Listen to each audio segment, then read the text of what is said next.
Hello everybody, welcome back to the channel again. और स्वागत है आपका सातवें अध्याय में। इस चैप्टर के सातवें अध्याय पे हम पहुंच चुके हैं, जहां पर हम चर्चा करेंगे थ्रस्ट एंड प्रेशर के बारे में। अभी तक के हमने जो पढ़ा वो सिर्फ फोर्स के बारे में था, और अब जो हम पढ़ेंगे वो थ्रस्ट एंड प्रेशर के बारे में है। तो चलिए इन दोनों के बारे में चर्चा कर लें। तो सबसे पहले हमारे पास आता है थ्रस्ट। थ्रस्ट क्या होता है? तो थ्रस्ट भी एक टाइप का फोर्स होता है। थ्रस्ट क्या होता है? एक टाइप का फोर्स होता है। तो इसको हम डिफाइन कर सकते हैं, the force which is perpendicular perpendicular और normal to the surface is known as, या फिर इज कॉल्ड थ्रस्ट। तो थ्रस्ट क्या है? तो थ्रस्ट एक टाइप का फोर्स है जो कि परपेंडिकुलर होता है या फिर नॉर्मल होता है सरफेस के। ठीक है। तो अब हम आपसे पूछे कि भाई इसका ऐसा यूनिट क्या है, तो क्या जवाब होगा? Still thinking? न्यूटन होगा। क्या है कि ये फोर्स खुद है। Thrust is nothing but a force. बस खास बात इसमें क्या लग जा रहा है कि ये परपेंडिकुलर फोर्स है, सरफेस के परपेंडिकुलर फोर्स थ्रस्ट हो गया। तो बस एक लेवल लग गया इसमें कि हाँ भाई, फोर्स का एक स्पेशल टाइप का फोर्स हो गया जो कि परपेंडिकुलर है सरफेस पे, तो वही आपका थ्रस्ट हो गया। तो यूनिट वगैरह कोई चीज़ नहीं होने वाला है, सब कुछ सेम रहने वाला है थ्रस्ट का। ठीक है। तो दैट्स इट अबाउट थ्रस्ट। यही है थ्रस्ट के बारे में। अब आगे पढ़ते हैं हम लोग प्रेशर के बारे में। प्रेशर क्या होता है? तो प्रेशर भाई बहुत बड़ा चीज़ है। तो प्रेशर में आई गेस 2 वीडियो तो लग ही जाएंगे। यहाँ हम प्रेशर को इंट्रोड्यूस करेंगे और समझेंगे, और नेक्स्ट वीडियो में हम लोग और भी चीज़ के बारे में चर्चा करेंगे कि प्रेशर में और भी क्या क्या चीज़ आएंगे, like pressure in fluid, atmospheric pressure वगैरह वगैरह चीज़ें। तो सबसे पहले जानते हैं प्रेशर होता क्या है, व्हाट इज प्रेशर। तो प्रेशर का मतलब क्या है समझते हैं। तो इसको हम लोग कह सकते हैं the amount of force exerted on unit area of a surface। यानी एक सरफेस के यूनिट एरिया पे जो फोर्स लगता है उसको हम लोग क्या बोलते हैं? प्रेशर बोलते हैं। ठीक है। अमाउंट ऑफ नॉर्मल फोर्स ज़्यादा कहना सही रहेगा, क्योंकि हम लोग उसी के हिसाब से देखेंगे इसको। तो amount of normal force exerted on unit area of a surface, ये आपका क्या हो जाता है? प्रेशर हो जाता है। ठीक है। तो अभी मज़ा नहीं आया, समझ नहीं आया, तो और समझते हैं भैया। ठीक है। तो देखते हैं क्या लिखा है कैमरा पे जी। ओके ओके, ठीक है। तो प्रेशर को हम लोग एक और तरीका से देख सकते हैं। प्रेशर को हम एक कंसंट्रेशन के फॉर्म में देख सकते हैं। कंसंट्रेशन का मतलब क्या होता है कि पर यूनिट कुछ कितना है। जैसे कि अगर हम डिफरेंट प्रकार के लीकर्स की बात करें, जैसे आप वोडका देखते हो, वोडका में अल्कोहल का कंसंट्रेशन कितना होता है जो हमारे यहाँ बेसिकली बिकता है? 37.5%। यहाँ जो विस्की चलता है उसमें अल्कोहल का परसेंटेज कितना रहता है? 42.5%। सॉरी, बट एग्जाम्पल ही ऐसा मिला। ठीक है। तो आप लीकर्स में देख रहे हैं कंसंट्रेशन क्या होता है। ये कंसंट्रेशन का क्या मतलब है? इसका मतलब ये है कि पर यूनिट ml अल्कोहल में कितना भाग, यानी कितना परसेंट आपका अल्कोहल है। ठीक है। यानी अगर विस्की की बात करें तो विस्की में कितना परसेंट आपका अल्कोहल होने वाला है। जैसे अगर हम बोल रहे हैं 42.5% आपका विस्की में अल्कोहल है, लो चल ही नहीं रहा है। 42.5% अल्कोहल है विस्की में। इसका मतलब क्या है पता है? कि 100 ml में से 42.5 ml आपका अल्कोहल है। इन सिमिलर मैनर यहाँ पर भी कंसंट्रेशन का वही मतलब है। और यहाँ हम लोग फोर्स का कंसंट्रेशन समझ सकते हैं कि एरिया में फोर्स कितना कंसंट्रेटेड है। जैसे कि मैं अगर इसे प्रेस करूं, जिसे मैं करने वाला हूं नहीं, क्योंकि बोर्ड बहुत नाजुक नाजुक है। तो अगर मैं इसे प्रेस करता हूं, ठीक है, तो इस पे कितना फोर्स का कंसंट्रेशन आ रहा है वो हम लोग जो कैलकुलेट करेंगे वो कहलाएगा आपका प्रेशर। यानी यूनिट सरफेस एरिया पर कितना फोर्स लग रहा है, दैट्स कॉल्ड प्रेशर। यानी इसको हम लोग ऐसा कह सकते हैं, लो भाई चल ही नहीं रहा अब। It can be understood as concentration of force on a surface।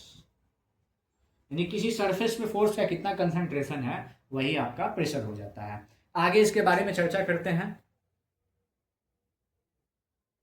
अब बात करें इसके यूनिट की, तो यूनिट क्या होता है प्रेशर का, उसको जरा देख लें।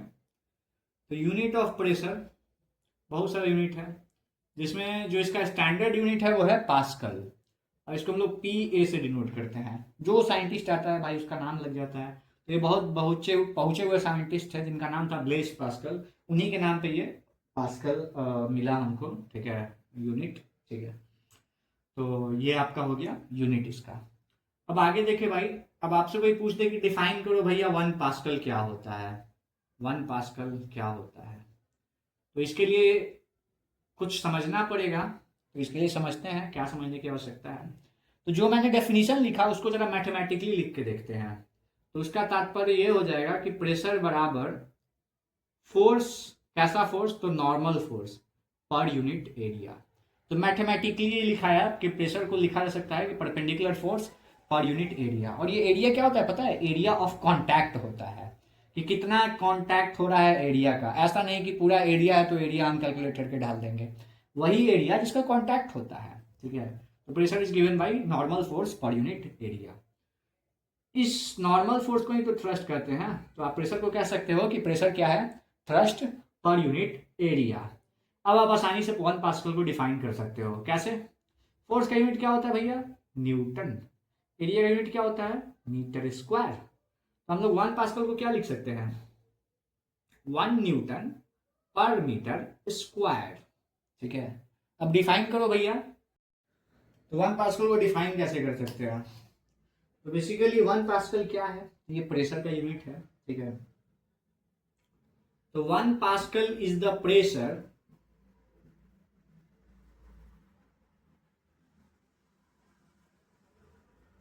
developed when 1 Newton of force is applied on an area of 1 metre square, या फिर यूनिट एरिया। ओके, तो मैंने डिफाइन कर दिया 1 पास्कल को, कि 1 पास्कल को हम क्या डिफाइन कर सकते हैं कि ये प्रेशर है जो कि डेवलप होगा कब, जब 1 न्यूटन ऑफ फोर्स अप्लाई होगा यूनिट एरिया पे, यानी 1 मीटर स्क्वायर के एरिया पे। That's the definition of 1 pascal. अब इसके मैथमेटिकल एक्सप्रेशन को देखोगे तो एक बात पता चलेगा कि भैया ये तो एक फोर्स पे डिपेंड कर रहा है, दूसरा एरिया पे डिपेंड कर रहा है। तो प्रेशर का डिपेंडेंस किस किस चीज पे है, एक फोर्स पे और दूसरा क्या है, एरिया ऑफ कांटेक्ट पे। अब मान के चलो तुम्हारे पास एक क्वांटिटी P है जिसकी वैल्यू दो चीजों पर डिपेंड करती है, एक x पे, दूसरा y पे। एक्स वाई लिखने से अच्छा एक f पे डिपेंड करती है और दूसरा a पे डिपेंड करती है। तो जरा हम लोग लिखें, f का एक टेबल बना है जहां पे f a की वैल्यू डालें और p निकालें। तो मान के चलो सबसे पहले f की वैल्यू 50 है, यानी 50 न्यूटन फोर्स है, और a की वैल्यू 5 मीटर स्क्वायर है। तो p की वैल्यू फटाक से 50 बेटा 5 10 होता है, 10 पास्कल आ गया। अब मान के चलो तुम अपना फोर्स को कांस्टेंट रख दो और एरिया को घटा दो भाई, 50 न्यूटन ही फोर्स है, एरिया हो गया, एरिया को बढ़ा दो, सॉरी एरिया को बढ़ा दो। तो एरिया हम बढ़ा दिए 5 से 10 मीटर स्क्वायर कर दिए हैं, तो 50/10 क्या हो गया, 5 पास्कल। देख के क्या पता चल रहा है, अभी और देख लेते हैं वो ऑब्जर्वेशन, उसके बाद पता करते हैं। अब यहां से तुम 50 से 60 न्यूटन कर दो और यहाँ एरिया को कांस्टेंट रखो, होगा क्या, प्रेशर बढ़ गया। तो इस ट्रेंड को देखिए जरा, पहले हमने फोर्स को कांस्टेंट रखा और एरिया को बढ़ाया, तो क्या हो रहा है, प्रेशर घट रहा है। यानी अगर फोर्स कांस्टेंट है और एरिया बढ़ाया जा रहा है तो प्रेशर पे क्या असर पड़ेगा, प्रेशर घटेगा। अब हमने क्या किया, एरिया को कांस्टेंट रखा और फोर्स को बढ़ाया। देखो दूसरा ऑब्जर्वेशन में क्या है, 50 न्यूटन फोर्स है, 10 मीटर स्क्वायर एरिया है। तीसरा में क्या हो रहा है, 60 न्यूटन का फोर्स हो गया, एरिया उतना ही है 10 मीटर स्क्वायर। हमने क्या किया, इस बार एरिया को कांस्टेंट रख दिया और फोर्स को बढ़ा दिया। तो हम देख रहे हैं प्रेशर भी बढ़ गया। यानी हम कह सकते हैं कि एरिया पे इसका उल्टा प्रभाव है। यानी एरिया आप बढ़ाइएगा तो प्रेशर घटेगा, फोर्स बढ़ाइएगा तो प्रेशर बढ़ेगा। बहुत सिंपल चीज है। तो इसीलिए आप लोग देखते होंगे कि जो आपका स्कूल का बैग रहता है उसका स्ट्रैप बहुत चौड़ा चौड़ा रहता है, क्योंकि ज़्यादा एरिया हो सके, आपका ज़्यादा एरिया कांटेक्ट में आएगा आपके बॉडी से तो आप पे प्रेशर कम पड़ेगा। और वही अगर स्ट्रैप पतला रहेगा तो बहुत प्रेशर पड़ेगा। तो फैशन के चक्कर में किट्टी बैग नहीं लेके जाइए, नहीं तो आपका पीठ पे बहुत ज़्यादा जोर पड़ेगा। तो किट्टी बैग जो पतला स्ट्रैप वाला बैगवा रहता है, पता नहीं क्या ढो के ले जाता है लोग, ठीक है। तो बढ़िया चीज़ नहीं होता है, वाइड स्ट्रैप वाला बैग चूज करिए। और एक क्वेश्चन बहुत ज़्यादा पूछा जाता है बचवा सबसे कि भैया नेल सबका जो कांटी जो होता है उसका अग्र भाग, उसका जो आगे वाला भाग होता है वो पॉइंटेड क्यों होता है, शार्प क्यों होता है? जाहिर सी बात है, आपको कांटी दीवाले में ना ठोकना होता है, और जितना ज़्यादा आप थ्रस्ट पर यूनिट एरिया लगाइएगा उतना जल्दी जल्दी ठोकाएगा। तो इसीलिए हम लोग क्या करते हैं, एरिया ऑफ कांटेक्ट को मिनिमाइज करने के लिए उसका जो अग्र भाग होता है, उसका जो ठोकने वाला हिस्सा होता है उसको हम लोग पतला कर देते हैं, पॉइंटेड कर देते हैं, ताकि आप हथौड़ी मारिए सटाक से अंदर चल जाएगा। वही कांटी भोथर रहेगा तो लार्ज एरिया ऑफ कांटेक्ट रहेगा, मारिएगा दीवार में भड़क जाएगा ज़्यादा फोर्स लगाइएगा तो। वही बात है। और भी एक बात, चाकू होता है उसका एज बहुत शार्प होता है, ताकि आपका जो चीज़ काटने आप जाते हो उससे कांटेक्ट में आए तो बहुत कम एरिया कांटेक्ट में आए, और आप थोड़ा सा फोर्स लगा सटाक से कट जाए, है ना। वही अगर मोथर चाकू रहेगा, ब्लंट नाइफ रहेगा तो एकदम दम लगाइएगा और कटबो नहीं करेगा ठीक से, ठीक है। तो वही बात है, भले प्लेट टूट जाए। ओके, तो डेट्स इट। एक आध क्वेश्चन देख सकते हैं हम लोग, इसी में देख लिया जाए। कितना टाइम हो गया इस वीडियो का? अभी 5 हो गया होगा कुछ मिनट, ठीक है। देख लेते हैं एक क्वेश्चन, एक आध क्वेश्चन देखते हैं। तो एक सुंदर सा क्वेश्चन हमारे पास है कि अ नॉर्मल फोर्स, फोर्स पहले ही बता दिया नॉर्मल है, of 50 newton is subjected sorry subjected to an area of 10 centimetre square, calculate the pressure exerted. ठीक है, सॉल्यूशन करते हैं। फोर्स कितना दे रखा है? 50 न्यूटन, 50 न्यूटन। एरिया कितना दे रखा है? 10 सेंटीमीटर स्क्वायर। तो प्रेशर कितना हो जाएगा? 50/10 नहीं, इसको एसआई यूनिट में कन्वर्ट करेंगे। क्यों? क्योंकि ये एसआई यूनिट में है तो इसको भी एसआई यूनिट में कन्वर्ट करना पड़ेगा। तो आपको पता है क्या होता है, 1 सेंटीमीटर बराबर क्या होता है? 10⁻⁻² मीटर होता है। अब 10⁻⁻² मीटर 1 सेंटीमीटर में है तो आपको सेंटीमीटर का भी स्क्वायर करना है। तो जरा सेंटीमीटर का स्क्वायर करिए, क्या होगा? तो सेंटीमीटर की जगह आप क्या करेंगे? बस मीटर डाल देंगे। तो सेंटीमीटर का कितना वैल्यू है? 10⁻⁻² मीटर। और सेंटीमीटर का स्क्वायर हो रहा है तो पूरा का स्क्वायर करोगे। तो स्क्वायर करोगे तो क्या होगा? पावर का पावर मल्टीप्लाई हो जाता है, 10 का पावर -4, और मीटर का भी स्क्वायर हो जाएगा, मीटर स्क्वायर।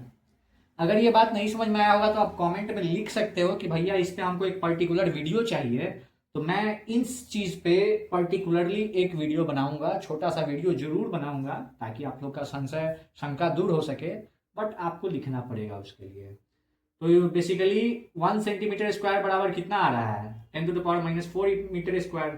तो आप 10 इंटू 10⁻⁻4 मीटर स्क्वायर इसका वैल्यू आ जाएगा, दैट मीन्स 10⁻⁻3 मीटर स्क्वायर आपका एरिया हो गया। तो फोर्स कितना है? 50 न्यूटन। एरिया कितना है? 10⁻⁻3 मीटर स्क्वायर। अब ये माइनस में पावर है कि नहीं, और डिवाइड में है, तो ये ऊपर चला जाएगा और प्लस में हो जाएगा। तो 50 × 10 का पावर 3 पास्कल आ जाएगा आंसर। और इसको अच्छा से लिख रहा है तो 5 × 10 का पावर 4 पास्कल आप लोग लिख सकते हैं। That's your answer. वीडियो अच्छा लगा हो तो वीडियो को लाइक करें और अपने मित्रों के साथ शेयर करें, और चैनल को सब्सक्राइब करना ना भूलें। अगले वीडियो में हम लोग चर्चा करेंगे प्रेशर के कुछ न्यूमेरिकल्स पे आई गेस, एंड साथ साथ pressure in fluid and atmospheric pressure पे। That's it for the day. See you next time.